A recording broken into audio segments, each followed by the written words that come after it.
Pues si os parece, Rafa, Dani, podríamos Yo quería comentar una cosilla. Sí, claro, Dani. Nada, solo comentar lo que comentabas de ese estudiante de doctorado. Hombre, a mí me gustaría también explicar, ¿no? Yo siempre he sido una persona muy consciente, creo que cualquier persona con 4 dedos de frente debería hacerlo, pero bueno, aunque yo no sea científico climático, pues científico, miro los papers, sé, al final te vas empapando y te vas dando cuenta de la preocupación. Yo desde que era pequeño, siempre en el colegio se te enseñan combustibles fósiles malos, hay que ir a renovables, o sea, desde el colegio se te enseña y se te dice, hay este problema y va a ser a peor, y cuando seas grande va a ser un problema. Yo ahora soy adulto y veo el problema, y viendo la escala, la magnitud a cómo crece, y viendo, coño, es que yo tengo aún muchos años por delante lo que me voy a comer. Entonces, yo hasta hace tanto me preocupaba, pero no tenía estrés por esto. Yo ahora mismo tengo un estrés real de decir, vale, ¿yo ahora qué hago con mi vida? ¿Yo cómo planteo mi vida? ¿Qué hago? ¿Dónde voy? ¿Dónde voy a vivir? ¿Qué hago? Entonces, claro... Aprende alemán. Sí. Entonces, claro, es una situación que, bueno, pues aquí todos sois más mayores, pero quiero decir que yo creo que cualquier persona de una generación más si te entiendes lo que viene por delante, es para estar muy preocupado. Y yo jamás había llegado a sentir estrés por esto hasta, bueno, ver Dani, estos resultados. Si me permites, Dani, yo creo que la respuesta está clara. Es comportarse éticamente en lo que es la vida personal de uno, cada uno en lo que pueda aportar, lo que pueda, y luego, pues simplemente vivir y esperar lo que venga. Porque al fin y al cabo yo creo que es la actitud más razonable, porque la capacidad que tenemos cada uno individualmente para influir pues es pequeña. Desde luego lo ético es utilizarla en la medida de lo posible. Aquí tenemos personas pues, que están implicadísimas, como Antonio, que hace un esfuerzo personal brutal, y desde luego que nunca te agradeceremos lo suficiente, Antonio. Y bueno, pues desde luego yo creo que también aquí los demás también intentamos, en la medida de lo posible, contribuir con nuestro pequeño grano de arena, y eso a nivel personal yo creo que es lo ético, y luego ya esperar, porque al fin y al cabo la vida se trata de eso, ¿no? Sí, bueno, quería dar un mensaje de también, ¿no? De hablar de las generaciones que estamos y que están viniendo, del futuro que se comenta muchas veces, pero no se habla de vale, muy bien, pero ¿quiénes vamos a pagar la fiesta, ¿no? Y lo que viene es muy jodido. Entonces, solamente quería remarcarlo, simplemente por terminar, ¿no? Y comentar, las perspectivas son terribles, y bueno, la MOOC ya es colapso, es horrible, ¿no? Pero el problema es que si no se da eso y tenemos suerte, lo otro tampoco es que sea muy bueno. Es decir, si simplemente nos vamos a los 2-3 grados sin que colapse la MOOC, es tampoco... simplemente que va a tardar un poco más, es la diferencia. La cuestión es que a ver si para entonces España ya no es un desierto, porque se le da tiempo a no desertificarse. Y con una reflexión final, quiero decir, esto puede ser un cambio muy grande, lo estamos viendo, porque estamos hablando de esto en la migración de personas, pero bueno, sabemos que dependemos de todo el ecosistema, de todo lo que haya. Si el efecto que puede tener esto a nivel de todas las especies, ya estamos viendo esta sexta gran extinción, pero es que esto, o sea, de manual no solo nos va a afectar a nosotros, nos afecta a todos. Y simplemente recordar a la gente, cada vez que ha habido una extinción masiva, las especies dominantes han desaparecido, han dejado de ser las dominantes. Entonces, bueno, habría que ir con mucho cuidado, porque esto puede ser un colapso terrible. Es que decir, bueno, los cultivos, los conreos, pero es que si ya no hay polinizadores y, bueno, es que puedes... Bueno, nada, decir eso, que me parece que es que... Ayer precisamente en esta charla lo comentaba Antonio, ¿no? Que el tema de la biodiversidad es claro, es que mira, es que tengo aquí el dato de con la sequía aquí, dicen, estoy aquí en Barcelona con Antonio, dice, el Ter pasará de tener 550 litros por segundo a 600 ahora mismo por la sequía, y el Llobregat de 4.300 a 250. Claro, es que ¿eso qué efecto tiene a nivel de diversidad? Es que es un desastre. Es el mínimo para mantener la biodiversidad. Los cojones. O sea, es el mínimo para no hacer una extinción. No, es el mínimo para que quede algo. A ver, va a ser una masacre. Creo que va a ser una masacre. Los ríos van a quedar pelados de vida. No, este tema aquí se habla mucho y sí, pero que además no nos engañemos, porque al fondo, y esto vuelve también a lo que comentó antes Juan Carlos, y es, bueno, porque aquí no nos engañemos, en Cataluña, ¿qué sucede? Lo importante es mantener el turismo, que es la principal industria. Que yo lo entiendo, la gente vive de esto, igual que en Málaga, igual que en muchos sitios en España. Yo lo entiendo. Pero es que es una industria condenada. Y aparte por el problema de los combustibles fósiles y la falta de energía. Pero es que además no podemos seguir apostando por un modelo que nos mata, porque si las especies no se adaptan a los cambios que hay, pues es que no habrá vida, tampoco la nuestra. Es que es la otra cosa que no entendemos. Somos seres vivos. dependemos de los servicios ecosistemas. Esto nadie lo entiende. La gente habla de biodiversidad, se llena la boca con eso y no entienden de qué narices están hablando.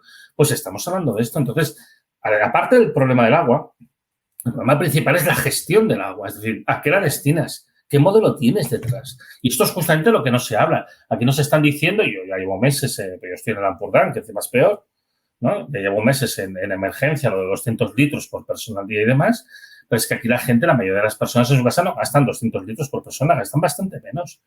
¿Entiendes? Pero esto es el promedio, la gracia de los promedios. Entonces, ¿en qué se está destinando? Pues aquí se siguen manteniendo campos de golf, coño. Y evidentemente ya están pensando, si en Semana Santa pues hace buen tiempo, pues llenar las piscinas. Es que están pensando en eso. Exactamente. Lo de las piscinas, por ejemplo, sí. Terrorífico. O regar el césped del chalet y esas cosas, sí. Claro, pero es que hay que pensar que esa presión hídrica de que nos estamos quedando toda el agua y el agua para el resto de seres vivos, ¿qué? Es que esa es la cuestión. Eso es. No, y es que el problema es que una cosa como el colapso de la MOC es tan rápido, sobre todo si efectivamente se puede producir esas escalas de tiempo tan breves, que no da tiempo a las especies a adaptarse. No. Entonces, es una que no les está dando no les está dando tiempo a lo que llevamos con los últimos 50 años. Claro. Bueno, pues ahora, pues esto pues peor. No, y el tema que a mí me gustaría, si quieres, Antonio, comentar, es el tema de lo poco que se está haciendo realmente, porque se nos está hablando como si ya fuéramos hacia un futuro esplendoroso en que el ser humano conviviera en armonía con la naturaleza, en ciclos cerrados, en que utilizáramos energías renovables, básicamente el sol, todo se reciclara, todo se reutilizara y al final sería, pues, no sé, una especie de dibujo de estos de postal en que todos viviríamos felices en armonía con la naturaleza, pero es que esto está tan radicalmente lejos de lo que está ocurriendo de verdad que a mí me parece un absoluto escándalo, porque lo que está pasando en materia de energía no tiene y de recursos en general no tiene absolutamente nada que ver con eso. Es que el problema, mira, yo hay una cosa más, la digo siempre, porque es un tema que reconozco que encima además viendo pues, todo el problema climático y ambiental en general, pues me indigna bastante, ¿no? O sea, todo el foco de la discusión hoy en día se pone en el cambio climático, que el cambio climático es un problema gravísimo. Pero ni siquiera es el peor de los problemas que tenemos. Es que esto es lo que es más alucinante de todo. O sea, siendo tremebundo como es, porque es tremebundo, no es lo peor. O sea, yo siempre comento lo de los 9 límites planetarios que calcularon los del Instituto de Resiliencia de Estocolmo en colaboración con miles de científicos de todo el mundo, que les ha costado un trabajo de casi 20 años para calcular el valor de dónde están estos umbrales planetarios que, recordemos, no, superar cualquiera de esos límites puede llevar a la extinción de la especie. Es que hay que intentar mantenerse dentro de esos límites. Y de los 9 límites planetarios nos hemos excedido en 6. Y el que está peor no es el cambio climático, es la contaminación química. Es el que está peor, los plásticos, metales pesados, sustancias orgánicas persistentes y demás. Y el segundo que está peor es la pérdida de biodiversidad. Y el tercero, la alteración de los ciclos biogeoquímicos, del nitrógeno y el fósforo, que afectan pues, a las plantas, las zonas muertas que tenemos en el océano, en las tierras, el mar Melón, todo ese tipo de cosas, ¿no? Y el cuarto es el cambio climático. Y el cambio climático, estamos diciendo, la tragedia inmensa que supone. Y aún tenemos 2 más que nos hemos excedido, que es el uso del agua dulce y los cambios del uso del suelo. Entonces, bueno, lo primero entonces no es el único problema que tenemos, el cambio climático. Tenemos otros problemas. Entonces, cualquier solución tiene que ir a abordar todos los problemas ambientales. Yo siempre digo que al que le interesa el medio ambiente, le interesa el ambiente entero, no la mitad.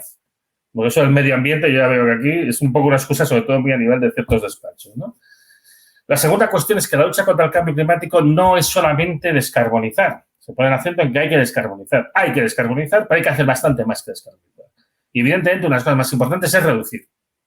Y eso hay que decirlo claramente y con sinceridad. Y además hay estudios, por ejemplo, recientes del grupo de Yorgos Kalis con Jason Hickel de la Universidad de Barcelona, que muestran eso, que es que no hay suficiente con esto, que hay que realmente adoptar medidas decrecentistas, porque es que si no, no llegamos a los objetivos de descarbonización. Pero bueno, viendo lo que está pasando, es que muy probablemente nos quedamos cortos con los objetivos de descarbonización y ya eran bastante radicales. Y luego, incluso ya recordemos, no todo es el cambio climático. La lucha contra el cambio climático no solo es la descarbonización. La descarbonización no se consigue por sí misma simplemente instalando más sistemas de generación de energía renovable. Esta es otra de las grandes falacias en las que estamos todo el rato metidos.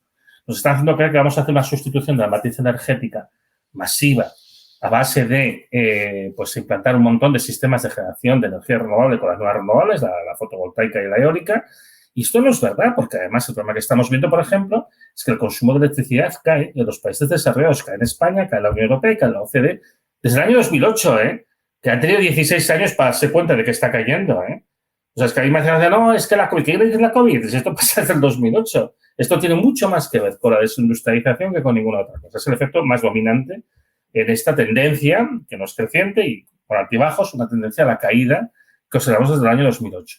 Entonces, claro, instalar todos estos sistemas y luego al final no van a servir para nada, aparte de todos los problemas técnicos de gestión de esta energía que se genera, que no se puede integrar fácilmente en la red, aparte de la escasez de materiales y el extractivismo que se hace en los países del sur global, aparte de todos los problemas ambientales que se generan por todos lados.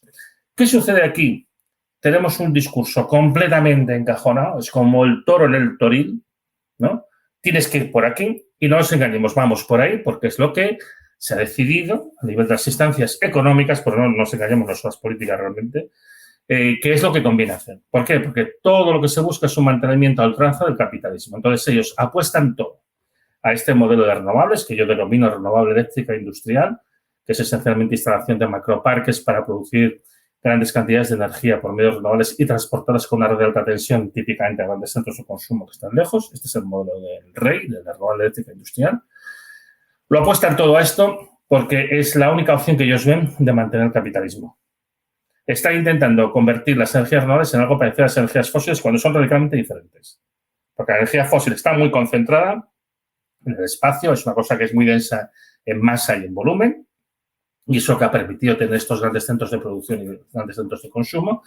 Y la energía renovable es todo lo contrario, llega dispersa por todo el territorio y además es muy democrática, llega por todos los lados, en cada sitio a su manera, ¿no? Entonces, lo lógico es que en cada sitio se aproveche y se intente manosear lo menos posible para sacar el máximo rendimiento, pero no. Entonces, bueno, pues estamos con este falso modelo de transición que además no funciona. Es que esto hay que decirlo, hay que repetirlo, hay que decirlo cada día. No está funcionando, no está funcionando, no es verdad. No estamos consiguiendo hacer ningún tipo de transición. No es verdad.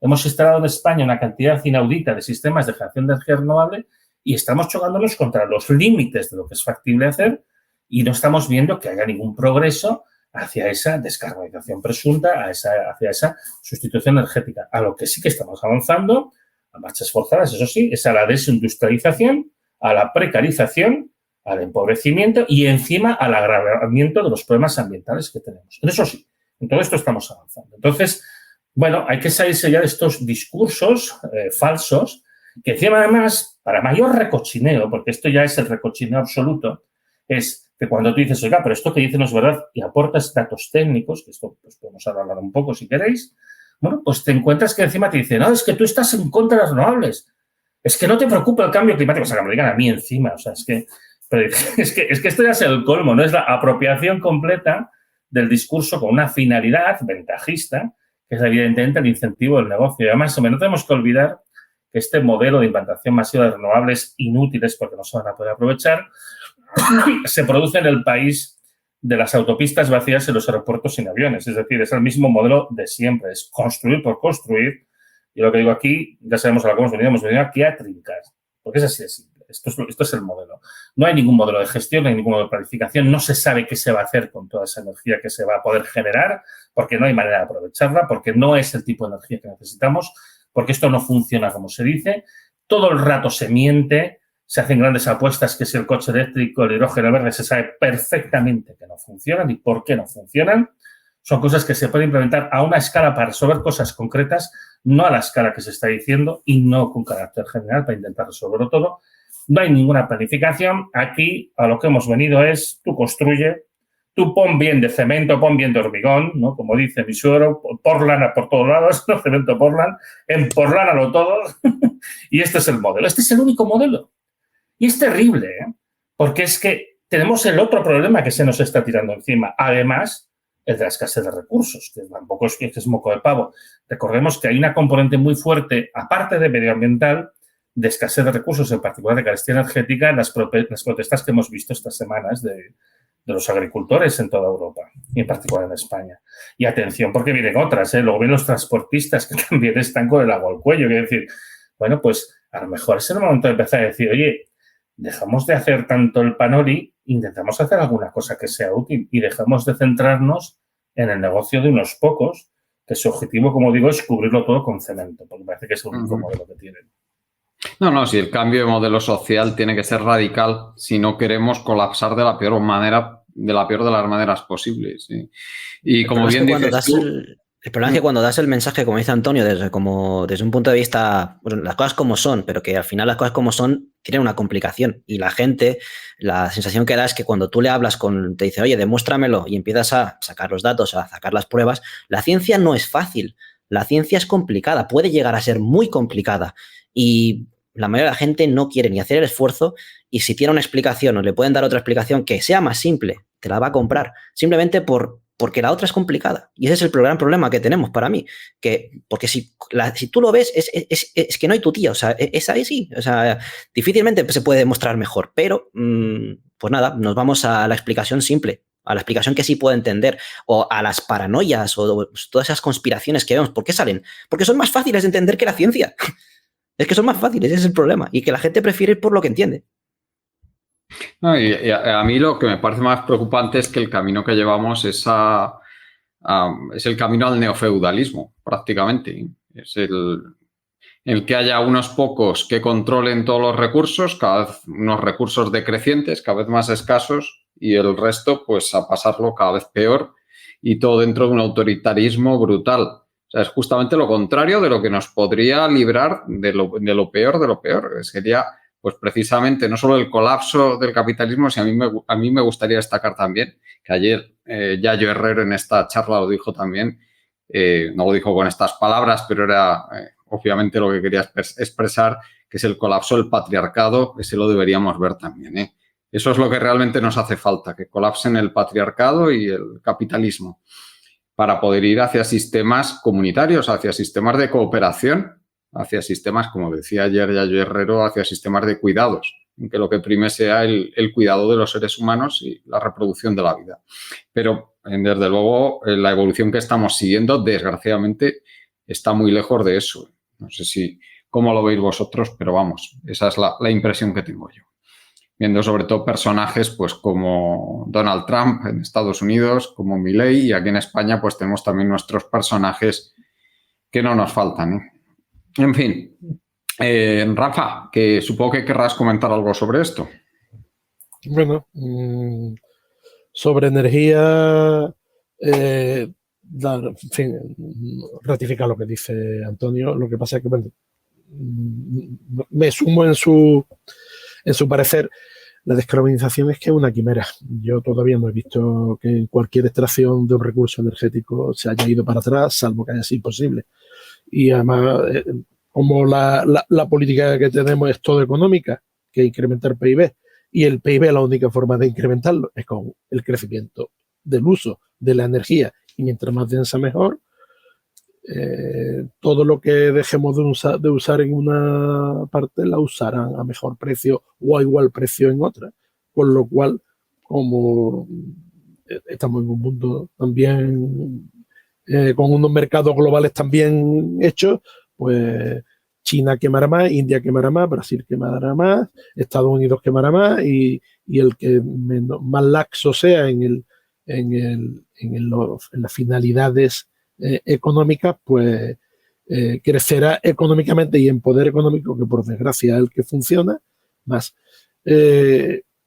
Gravar o subvencionar energía o determinados servicios creo que no puede funcionar, porque al final son usos energéticos. Si tú me coges a mí dinero y me lo utilizas para dárselo a otro para que lo use, al final lo que está haciendo es un trasvase. Si te lo estás traspasando, bueno, sencillamente lo estás cambiando la localización del uso. Y con respecto a las renovables, evidentemente pienso como Antonio que su uso, dado que tiene una tasa de retorno energético muy, muy, muy, muy baja, la única forma de mantener unos suministros parecidos a los que tenemos, que parece que no queremos abandonar, es una altísima implantación, con un enorme incremento de la complejidad, con un enorme incremento del mantenimiento, de los costes, y evidentemente con una carestía. Rafa, y todo eso asociado a un extractivismo brutal que está también basado en la explotación y en la expoliación del sur global, que eso también hay que decirlo. Es que si no, las renovables al fin y al cabo se están basando en eso. A ver de qué estamos hablando.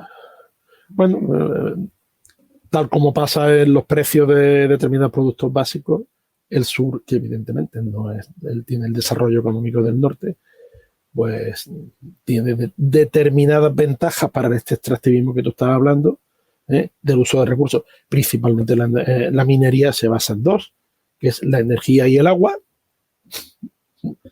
Y evidentemente, si queremos todavía esa implantación alta, hacerla más alta, pues estamos tirando piedras a nuestro tejado. Aquí, bueno, tenemos que pensar como asumir lo que decían los jeques árabes cuando lo entrevistaban. Dicen, mi abuelo iba en camello, yo voy en jet y mi hijo con suerte volverá a ir en camello. Tendremos esto, evidentemente. No, o sea, la conducta que tenemos de subir sin plantear que lo que nos ha traído aquí es ese afán y ese subir a toda costa, tenemos que parar por la buena o por imposición. Se ve que estamos haciéndolo por imposición, porque las cifras que nos están dando, todos los medidores económicos, nos dicen que está ocurriendo, como en tantísimas otras cosas que están yendo mal.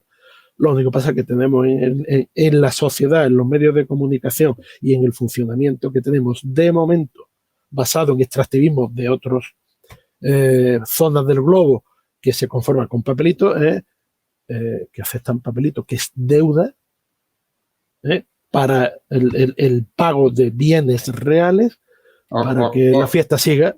O se los obligamos a aceptar más bien con unos ejércitos brutales, ¿sabes? Bueno, el uso de la fuerza pura y dura. Bueno, eso es una mezcla que allí se ve más a lo bestia, ¿no? Evidentemente, pero que está sucediendo ya a unos niveles tremendos y falta solo que se produzca, que cierren Hormuz, ¿no? Que tal como pinta la cosa puede ocurrir. Y entonces ya estamos hablando de 20 millones de barriles diarios de exportación, cuidado, de exportación, no de autoabastecimiento. Y bueno, seguimos en la política que tenemos de vender en el momento y ganar dinero en la construcción. Mañana me importa muy poco porque, como tú bien has dicho ahora mismo, el feudalismo y la teocratización, que bueno, yo por teocratización hablo del dominio de los medios. Antes la gente iba a la iglesia y tenía el miedo al infierno contra el paraíso, y ahora, bueno, pues tiene miedo del poder social, de las redes, del estar bien o mal, independientemente de otras medidas de autoritarismo que tú has mencionado. Y bueno, pues como si hay decrecimiento, hay quien piensa que no le va a afectar o cree que no le va a afectar o no le importa que su hijo vaya en camello. Pues bueno, pues seguimos en esa tónica. Y bueno, en contestación a lo que dice Daniel, yo, como tú sabes, ya soy abuelo, entonces, bueno, la preocupación que tengo por mi hijo, que tiene tu edad, evidentemente la comparto con la que tú tienes, porque alguno es de tu generación. Pero bueno, la reflexión es hacer lo correcto. Haciendo lo correcto.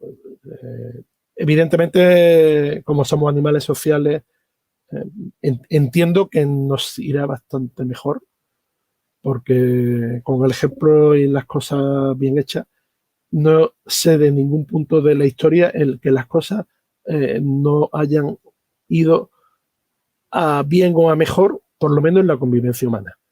Y entonces, siendo eso lo que nos queda, y históricamente sabemos que funciona, aparte del bienestar personal por adaptarnos como podemos, que en este caso es con nuestro cerebro haciéndolo funcionar para seguir sobreviviendo en el complejo animal humano que somos, bueno, pues que tampoco tenemos demasiadas alternativas si no estamos completamente arriba de la pirámide, que no sé yo si se estará tan bien como dicen, pero bueno, no está, tampoco lo puedo garantizar. Sí, lamentablemente es que yo ni siquiera creo que una persona que esté arriba del todo, ni siquiera Joe Biden, tenga capacidad para cambiar el curso de los acontecimientos por sí mismo, más que, evidentemente, más que nosotros sí, pero su capacidad para cambiarlos es bastante limitada también. Yo creo que Joe Biden tiene limitadas capacidades. Yo creo que tiene capacidades limitadas para lo que digo que Joe Biden, yo creo sinceramente que está tan senil que tiene limitadas sus capacidades de hacer cualquier cosa por el estilo. Lo que quiere decir, quien está realmente ahí arriba controlando, pues efectivamente tiene limitadas capacidades. Bueno, pues Antonio, no sé si quieres comentar algo más antes de... Sí, yo sí que quería comentar, porque creo que es importante y un poco pues complementando lo que he dicho antes, el caso concreto que es bastante curioso de lo que está pasando con la gran eólica, porque además es evidente que en el caso de España pues hay una especie de pacto de silencio de no hablar de este tema. De no hablar de este tema porque, claro, como todo el modelo de implantación renovable de la nueva eléctrica industrial se basa fundamentalmente en la energía eólica, claro, si uno empieza a decir cosas como que los aerogeneradores se rompen, pues esto como que va un poco mal. Entonces, bueno, pues el problema ya lo sabemos, es un culebrón que se lleva estirando ya desde hace unos cuantos meses. El problema realmente arranca en el 2022. Yo, curiosamente, en septiembre del 22, en el Parlamento de Cataluña, cuando comparecimos, yo lo comenté, que había un problema en esto. Esto luego la Agencia Catalana de Noticias, cuando dio la noticia, ignoró completamente mi intervención. Hizo unos párrafos alusivos a lo que había dicho mis compañeros y de mí nada porque, bueno, no era importante que se comentase, se ve, ¿no? Imparcialidad sobre todo, ¿no? Y esto, pues yo creo que es un poco síntoma de lo que yo he vivido durante todos estos meses, que yo he ido hablando particularmente de lo que le está pasando a Gamesa, que Gamesa es una empresa vasca que ya hace unos años la compró Siemens y forma parte ahora de Siemens Energy. Y, bueno, pues cuando llegaron los nuevos amos, trajeron nuevas ideas y sobre todo, pues esto de tenemos que ir a los generadores cada vez más grandes. Porque es verdad que el rendimiento por unidad de superficie ocupada crece linealmente con el tamaño del aerogenerador. Entonces, claro, tenemos que pensar que la gran compañía constructora de los generadores del mundo, que era Vestas, que es una compañía de Dinamarca, que lleva trabajando desde los años 60, eran los pioneros, pues les costó esencialmente pues 40 o 50 años llegar a los modelos de 2 y 3 megavatios, ¿no? Modelos pues con aspas, con un rotor de unos 40 metros, ¿no? 40 metros de aspa y tal. Pues bueno, pues aquí se empezó una carrera muy loca de vamos a hacer aerogeneradores cada vez más grandes y bueno, pues ya se llegó enseguida pues Siemens hace unos años pues ya sacó al mercado aerogeneradores de 5 y de 7 megavatios, que básicamente lo mismo pero más grande. ¿Y qué ha pasado ahora? Bueno, pues los aerogeneradores, ya lo sabéis, las aspas se hacen en bloque porque de otra manera, lógicamente, con todos los esfuerzos que tienen que soportar, se romperían. Entonces, tienen un núcleo interno que está hecho de una madera tipo balsa y luego se suele revestir con fibra de vidrio. Esto es a veces se hacen otro tipo de compuestos, pero lo más típico es hacer una especie de gran vaina de fibra de vidrio y se transporta en bloque, ¿no? El problema, lógicamente, está en la inserción de las palas en el rotor, porque es la parte más vulnerable, claro. Porque claro, estas palas ya no son de estos tamaños, sino que ya son bastante más grandes, vas a palas pues que ya pueden tener 80 metros, palas que pueden tener 100 metros y que ya te pesan, pues ya te pesan 20 toneladas como pesaban las antiguas, estas ya vas a 40, 60 toneladas de peso. ¿Y qué ha sucedido? Bueno, pues que los modelos que instaló Gamesa hace unos años, hace 3 y 5 años, se ha empezado a ver problemas de fractura, ha habido algún caso de colapso catastrófico de la estructura o arrancamiento de una pala y demás. Y el problema es que, bueno, pues muchos de los aerogeneradores, incluso los que no se han roto, están afectados por este problema. Pues se han hecho escaneos con radiografías y demás y se ha visto que bueno, hay microfracturas, incluso en el propio rotor, que eso es peor. Ya no solamente es la inserción de la pala, es que claro, porque el problema es que esto se va rompiendo y empieza a vibrar.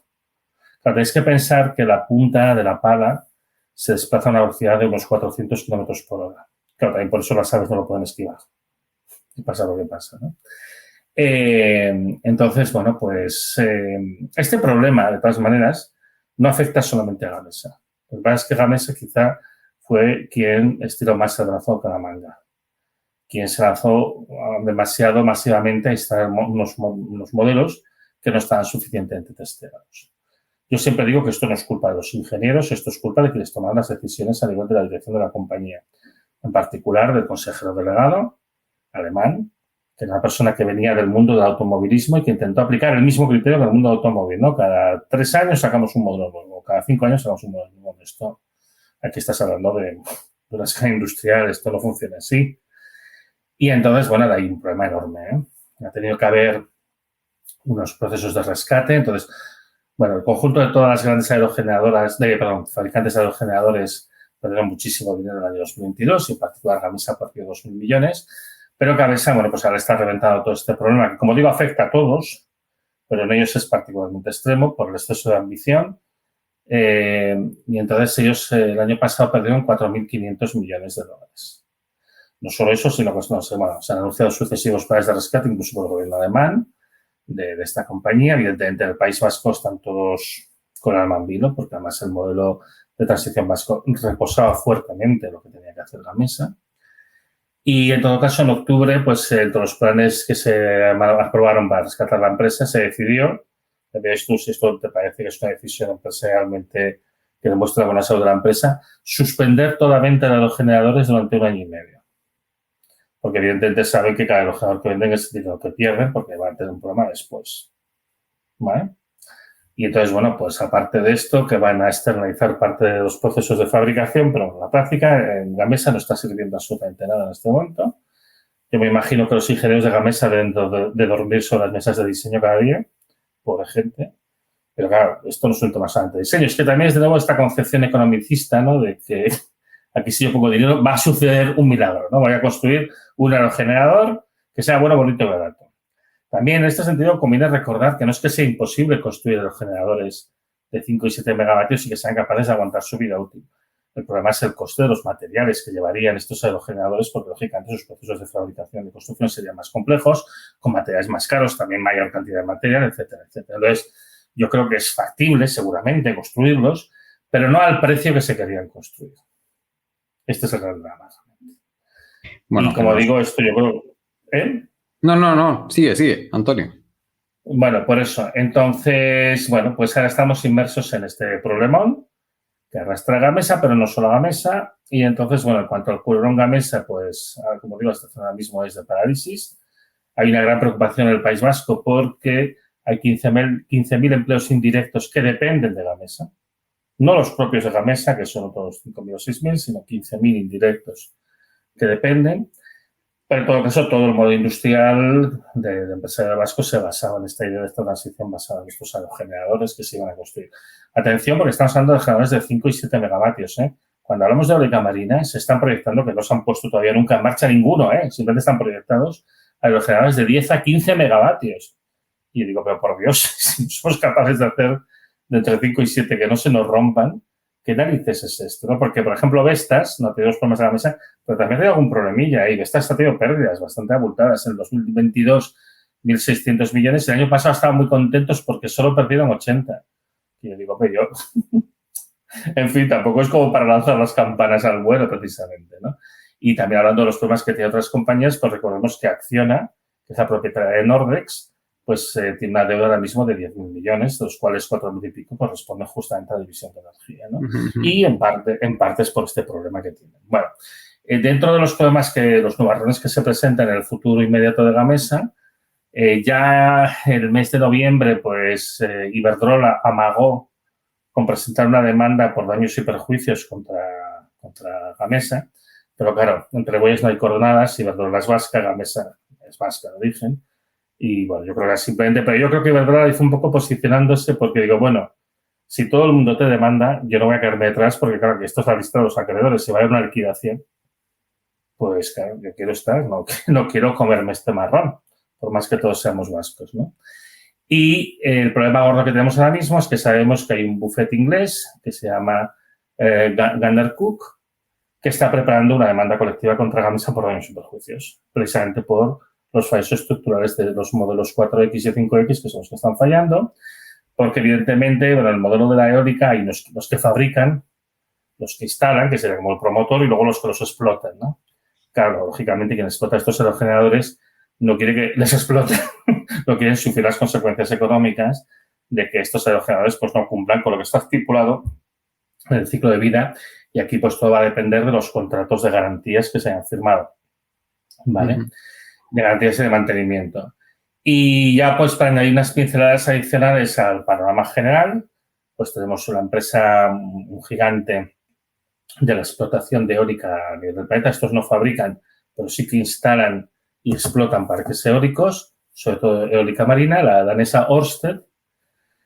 Hace un par de meses decidió abandonar todas las concesiones que tenía los Estados Unidos, como por cierto Iberdrola, que esto nadie lo ha comentado, pero Iberdrola también hizo lo mismo, los abandonó.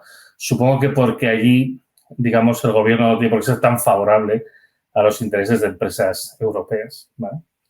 Pues Ørsted anunció esta misma semana no solo que suspende la, digamos, entregar dividendos a sus accionistas el año 23, el 24 y el 25, y al 26 si acaso ya hablaremos, sino que además abandona todos sus proyectos eólicos en España, Portugal y en Noruega.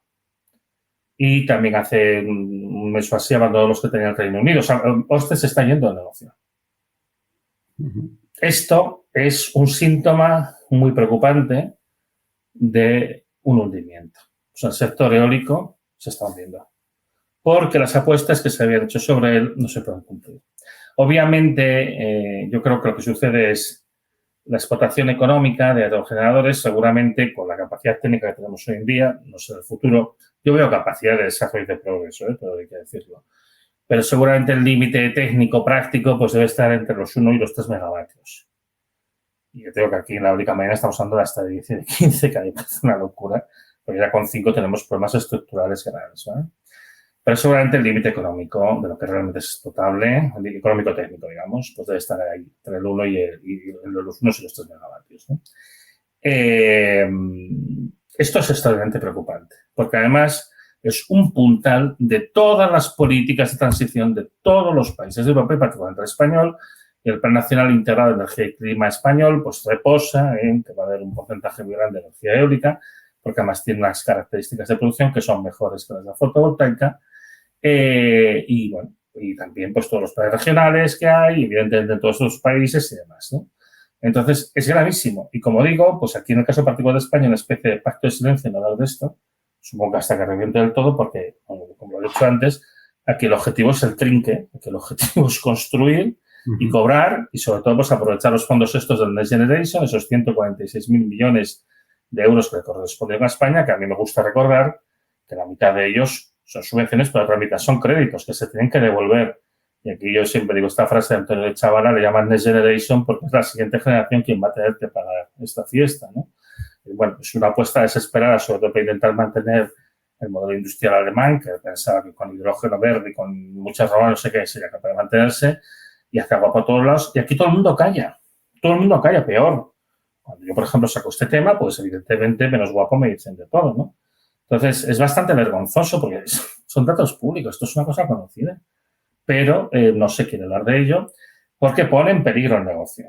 Entonces, estas son las noticias más relevantes en el eólico porque el eólico vamos a protagonizar un hundimiento estilo la escena esta de la película del mismo nombre, ¿no?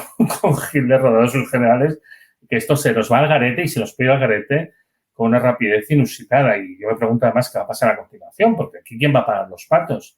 Y también, por otra parte, tengo la seguridad, de que cuando se empiezan a abandonar determinados proyectos, encima va a decir que es culpa de los ecologistas que se abandonan y no que realmente esto siempre fue absolutamente inviable. Y ya como comentario breve... Sí. Comentario breve. Sí, sobre la fotovoltaica, ¿no? La fotovoltaica, pues bueno, es un tipo de tecnología muy diferente al de la eólica, de estos problemas estructurales mecánicos que tiene la eólica, no solo con coste de partes móviles. El problema fundamental de la fotovoltaica, bueno, aparte de los costes, van oscilando, son volátiles como de todas las materias primas, está en el tema de la gestión de la inyección de la energía en red. Cuando se intenta inyectar grandes cantidades de energía fotovoltaica producida en grandes parques solares, pues hay muchos problemas porque la energía fotovoltaica, pues es la corriente que se genera es una corriente continua, no es corriente alterna, y esto pues implica pues dificultades en hacer la gestión de su introducción en la red, la sincronización, y lo que está pasando es que con mucha frecuencia, cada vez mayor frecuencia, se están produciendo curtailments, que son momentos en los que se puede producir y no se pone en la red Pues porque no tiene las características técnicas que tiene que tener, de capacidad de respuesta, etcétera, etcétera, que, bueno, la gestión de la red eléctrica es algo muy complejo, ¿no? Y, bueno, se puede meter cierta cantidad de energía fotovoltaica, pero no tanta como muchas veces se dice. Esto, pues, se podría paliar con sistemas de almacenamiento, pero no es viable construir grandes sistemas de almacenamiento porque son gigantescos, los que se necesitarían y tenían un montón de materiales que no se tienen, o a mí me hace también a veces cuando se habla de las presas reversibles, si no tenemos agua, ¿cómo quieres hacer una presa reversible? Aparte de la ineficiencia del sistema en sí, ¿eh? Entonces, bueno, pues ahí tenemos otro frente abierto, más pero Antonio, que también. Todo esto a lo que nos lleva es que realmente la rentabilidad de todos estos proyectos no es la que nos habían contado. No. Porque además la fotovoltaica, cuanto más instales, si tenemos esos problemas de integración en la red, menos rentable va a ser. Porque cada vez va a haber más plantas que van a hacer esos problemas. Claro. Es la tragedia de los comunes, que es decir, todas compiten entre ellas y no hay sitio para todas. Y además porque puedes integrar una cierta cantidad en función de las condiciones de estabilidad de la red. Entonces, el operador te da acceso, pero puede permitir un cierto volumen de fotovoltaica porque él ha hecho su previsión y sabe que ahora va a bajar porque pasa un sistema de nubes y luego sube y luego se hace de noche y luego no sé qué. Y entonces, bueno, pues hay una serie de limitaciones porque además, recordémoslo, la demanda de electricidad cae desde el año 2008. Entonces, claro, que también esto hay que tenerlo en cuenta, ¿no? Y cuando se dice que el porcentaje de renovable de España ha subido, sí ha subido en parte porque el consumo ha bajado. Te fastidia, quiero decir, claro, es que eso también hay que tenerlo en cuenta. Entonces, bueno, yo creo que estamos en un modelo que se va a intentar estirar tanto como nos duren los fondos Next Generation, no nos engañemos, que está previsto que duren hasta junio del 2026. Entonces, me temo que nos quedan 2 años de esta murga, por desgracia, a no ser que Alemania se hunda y entonces nos corten el grifo, ¿no? A mí lo que me preocupa también, Antonio, mucho es este comentario, por supuesto, se extiende a los demás, es el tema de qué es lo que va a pasar con toda la cantidad de territorio arrasado que va a quedar después de toda esta fiesta. Porque, claro, tú imagínate un campo, pues, se están ocupando terrenos de mucho valor agrícola, por ejemplo, o de mucho valor ecológico. Exacto. Con campos de fotovoltaica, con campos de eólica. O sea, ¿y qué haces con un campo de fotovoltaica?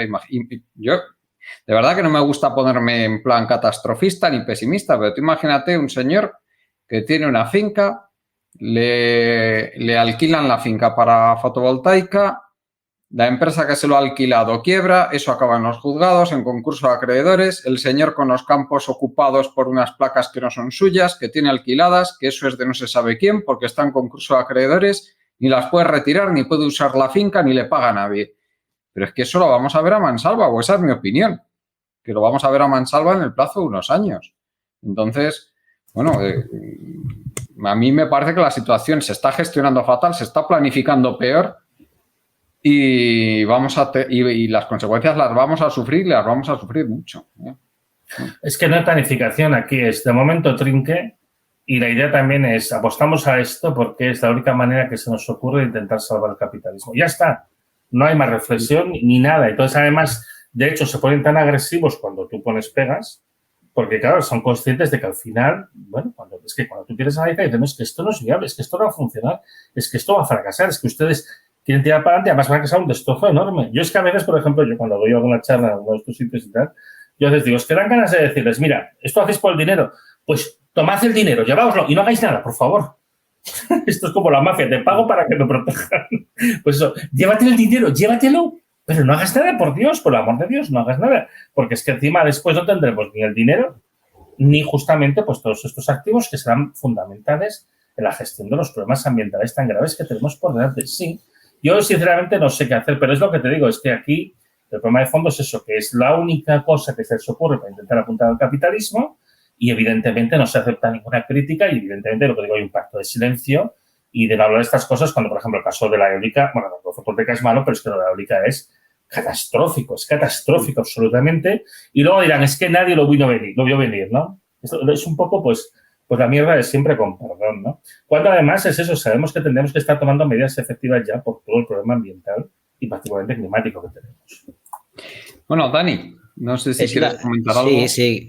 Bueno, es la no transición, porque la palabra de transición se supone que es para hacer un cambio, pero claramente las energías renovables supuestamente lo bueno que tienen es la deslocalización de la producción y lo que se está haciendo es localizar la producción para no cambiar el modelo y además por las mismas compañías que son las que ya estaban en el modelo energético actual, con lo cual es el claro ejemplo de no cambiar el modelo, de transición de nada. Pero claro, también la complicación está en deslocalizar, lo ha comentado antes Rafa, la red eléctrica que tienes que montar, si tú realmente deslocalizas para que funcione bien, tiene un punto de complejidad muy grande, tanto de gestión como de almacenamiento, que es lo que hace falta. A mí me sirve, por ejemplo, para explicar un caso pues, real. Yo trabajo en una spin-off en la que precisamente estamos intentando desarrollar una solución que permita ayudar en estos temas, este tipo de almacenamiento para ayudar al balance de la red, más aplicaciones. Pero uno de los puntos fuertes es este, que sea escalable, que sea barato. Y claro, cuando tú vas a los inversores y buscas dinero, no les, como el tema de la red eléctrica es un tema que las previsiones de mercado, los estudios de mercado ponen que es un mercado 10 veces más pequeño que el del coche eléctrico, te dicen que no, que lo hagas para el coche. Le dices, pero a ver, señor, usted si quiere cargar el coche eléctrico necesita una red eléctrica. Y si todos quieren coches eléctricos, siguiendo que vamos a ese modelo, que todos quieren cambiar el coche, vas a tener que hacer que la red sea más grande. No. Es que no, es que la previsión de mercado es esa. Entonces, es que ya vas por ahí, es que ya te lo encuentras en los morros. Que es lo que comentamos, o sea, lo que decía Rafa también, de si el dinero lo va a mover, se va a hacer. Entonces, ahí es el problema, es un sinsentido muy grande. Con el tema de la energía, a mí siempre me pasa que la gente no entiende la cantidad de energía que se genera y la cantidad de energía que gastamos, los niveles a los que estamos, cuánto genera una cosa, cuánto gasta una cosa, ni la relación energía-potencia, porque es muy trivial. O sea, hablar de energía es bastante erróneo cuando te pones un aspecto técnico, siempre tienes que correr energía con potencia, siempre. Porque es que cualquier aplicación va a relacionar energía con potencia, la generación, el consumo, y no te sirve de nada. De hecho, precisamente ahí están las energías, ¿no? Pues siempre se escalan en niveles de potencia, los tiempos para cada aplicación. Entonces, hay un desconocimiento tan grande en el tema energético que yo lo comento muchas veces, lo que es más ficción de la ciencia ficción desde mi punto de vista, precisamente la energía. No los saltos en el tiempo, no el irte a otro planeta, no, es la cantidad de energía y potencia que son capaces de sacar de no sé dónde, para hacer 1000 cosas. Porque cuando se hacen los cálculos son auténticas soberanas burradas, mucho más que coger una nave y ir a otro sitio, que sabemos que, bueno, se podría, pero es que ¿de dónde sacas esa energía? Es que no. Entonces, para mí, yo lo uso como ejemplo para decirle a la gente, no estamos en ese punto de que no. Entonces, claro, lo hemos dicho muchas veces, ¿cuánto se genera con renovables? Es imposible, los niveles que se usa ahora mismo con combustibles fósiles, es que es imposible, pero es que no solo es por eso, es por la potencia. La relación energía, densidad de potencia, es que no, o sea, el tamaño que necesitas de área, más allá de la gestión, más allá de eso. Entonces, bueno, respecto a la eólica, bueno, un poco más que añadir respecto a esto, yo lo único que sí que no he investigado, sé que existen, pero no he investigado, que no sé si sea una tecnología que pueda en el futuro, sé que hay mucha investigación detrás de desarrollo de sistemas sin aspas. No sé cómo están, o sea, sí que he visto que hay desarrollos prometedores, pero no he investigado en detalle. Entonces, no sé si por ahí pudiera ser algo que pudiera ayudar a que se pudiera seguir intentando usar eólica de una manera mucho más eficiente. Esto hace tiempo que se conoce. Los sistemas con aspas, el problema que tienes es que el rendimiento que tienes es mucho más bajo. Es que al final, a ver, es eso. Sin aspas, quieres decir, ¿no? Sí.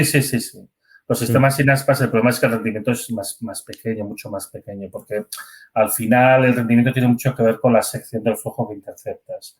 Los modelos con aspas siempre interceptas una sección mucho más pequeña, ¿no? Entonces tiene la ventaja de que son más robustos, evidentemente, tiene menos partes mecánicas, con lo cual, pues, ya sabes que una parte importante del mantenimiento, en cuando sobre todo tienes algo que gira, tienes aceite, tienes rodamientos. Entonces, y eso tiene fecha de caducidad, sí. Claro, tienes mantenimientos y tienes un montón de problemas, ¿no? Entonces, estos sistemas en ese sentido son mucho mejores, pero el rendimiento es muy bajo. Entonces, es como todo, muchas veces existen aplicaciones concretas las que pueden tener sentido. Pero si la idea es mantener este tinglado en marcha a esta escala... No, pero es que ni con esta ni con ninguna, pero bueno, es decir que es por poner un ejemplo, porque bueno, no veo que las grandes estén, porque claro, como da menos, pero si eso es más robusto y puede funcionar, pues vamos a tirar con esa. Si eso no requiere un mantenimiento y puede aguantar más tiempo, no, pero no he visto que apuesten por ello, digo, pues seguramente sea un motivo de ese tipo. Pero bueno, era comentar esta tecnología que creo no sé hasta qué punto. Pero bueno, una reflexión final que quiero hacer con el tema de la energía para no alargarlo mucho más, que decías, la fotovoltaica es más distinta a la eólica. De hecho, la fotovoltaica realmente es la única generación de energía que el ser humano ha creado nueva respecto a cualquier otra, porque cuando te paras a pensar, el resto todas se basan en mover una turbina para inducir corriente. Y eso es lo que hemos llevado haciendo durante... Cada vez cualquier cosa es quemar, calentar para mover una turbina y inducir una corriente. Y hasta la fotovoltaica no hemos sido capaces de crear algo distinto. Entonces, bueno, también pensar que a lo mejor no somos tan listos o no se están haciendo cosas tan revolucionarias porque no es realmente nada revolucionario. Es mover una turbina para inducir corriente, lo que llevamos haciendo y lo que seguimos haciendo. Oye, solo un detalle que a esta escala, ¿no? Que el FMI, todas las grandes instituciones prevén un 3% de crecimiento anual a nivel mundial, ya para, vamos, sin horizonte de fin para eso, ¿eh? O sea, que esos siguen siendo los planes. Y mirad de lo que estamos hablando en este programa. En fin, Rafa, si nos querrás comentar algo. Bueno, un comentario un poco cruel, pero no con respecto a Antonio a mí, sino con respecto a una frase que él ha dicho, y de esto no avisó nadie. Bueno, el 16 de septiembre del 2011, Antonio tuvo el detalle de publicarme un artículo que se llama Viabilidad y límites de las energías verdes. Mientras estaba hablando, Antonio repasado al final las conclusiones y prácticamente resumen, estoy hablando hace 13 años, todas las pegas que Antonio ha plasmado, ¿no? De muchos tipos. Hay una que vamos a hacer un poquito más de hincapié, que es, además son fossil fuel standards, o sea, que dependen totalmente de la energía fósiles. Y evidentemente lo que ocurrió cuando yo publiqué este artículo, se formó un revuelo en el foro que entonces funcionaba, con descalificaciones de todo tipo, que Antonio se acordará. Y bueno, pues además de defensores muy conocidos, que no quiero mencionar, de energías verdes, desarrolladores y personas de mucha altura. Y no nos equivocamos. Antonio, en conversaciones que teníamos entonces entre él y yo, entiendo que me autoriza a decirlo ahora, me decía, Rafa, pero si en el fondo tienes razón, lo que pasa es que ya lo iremos viendo, ya ver, no ha hecho falta ni publicar un segundo artículo. Ya la realidad se ha manifestado de que había unas limitaciones, principalmente las de mantenimiento. Después, fossil fuel standard, y después, bueno, toma el dinero y corre, que si queréis leer el artículo, aunque tenga 13 años, perdona, subvenciones, movimiento de capitales del Estado y un alto retorno porque era la moda, ¿no? Y sigue siendo un poco la moda, porque todavía se vende, pero bueno, evidentemente tiene los días contados, ¿no? Hay otra cosa que quisiera yo comentar, que me imagino, ¿no? Esto es de mi cosecha, que habrá podido incidir en los problemas de ingeniería que han tenido estas empresas estoy hablando de la eólica, de los molinos. Hoy ha llegado por correo un artículo sobre el fallo, no, tiene que ver, y por eso lo menciono, sobre el fallo que ha tenido la puerta esta del 737 más que salió de Air Alaska, que se fue volando la puerta. No sé si sabéis de este incidente aeronáutico. Y bueno, ya han salido los estudios. Sencillamente es que no habían puesto ningún tornillo. Nos faltaban los tornillos. Entonces, claro, estaba allí encajada, bastante buena fue, que aguantó, no sé si un mes o 2 meses volando hasta que salió volando la puerta y no se despresurizó, además, teniendo ningún pasajero al lado. Esto ha sucedido porque, bueno, pues si seguimos la historia de la industria aeronáutica, Boeing, desde que se fusionó con otra gran compañía, no recuerdo cuál era, y empezaron los accionistas y los grandes fondos a exigir beneficio, cambió la política de calidad por la política de facturación y de remuneración a los accionistas. Evidentemente entiendo que esto no solo ocurre en una multinacional como es Boeing, sino que ocurre en todos los consejos de administración de grandes empresas. Si vemos que se llama Siemens Gamesa, el cambio de CEO y las políticas que ha habido y las crisis que están pasando las grandes empresas últimamente. Entiendo además que el nivel de bienestar de los trabajadores, el acometimiento de todas las especificaciones industriales, el desarrollo y los controles de calidad, que en este caso se lo hace la propia compañía, no serán con la supervisión que tenga una compañía que tenga supervisión estatal, etcétera, etcétera, etcétera. Y todo esto para reforzar, bueno, lo que está pasando, evidentemente, para poner un botón, pero que manifiesta que estamos en una tormenta perfecta. Vamos, Rafa, es que esa es la tendencia del capitalismo actualmente. O sea, sustituir calidad por dominio del mercado y luego explotación a todos los terrenos, desde los trabajadores, el medio ambiente, los recursos naturales, todo. Esa es la tendencia actualmente. Y desgraciadamente, porque lo único que va a hacer es empeorar las cosas, como se está viendo con Mega Mesa. La tormenta perfecta. Y después, bueno, hemos dicho lo de la fotovoltaica. Joder, yo me gustaría repetir el rendimiento que tiene una cosa tan maravillosa como es la fotosíntesis, que tiene un 30% de rendimiento aprovechando la radiación solar y se hace sola. Cada vez que tú plantas una semilla y dejas crecer una planta. Y hemos vivido el planeta entero desde los orígenes de la fotosíntesis, siempre, y no aprendemos de la simplicidad y de la naturalidad y de la interacción que tiene la naturaleza y su diseño contra en fin, el síndrome de Frankenstein que tenemos los humanos de quererlo hacerlo todo con nuestra mano y mejor que la naturaleza, y encima sí. El mito del progreso, el mito del dominio del hombre sobre la naturaleza, ese tipo de mitos que son los que nos están llevando donde nos están llevando, que es a una catástrofe, salvo milagro, o por lo menos esa es mi opinión.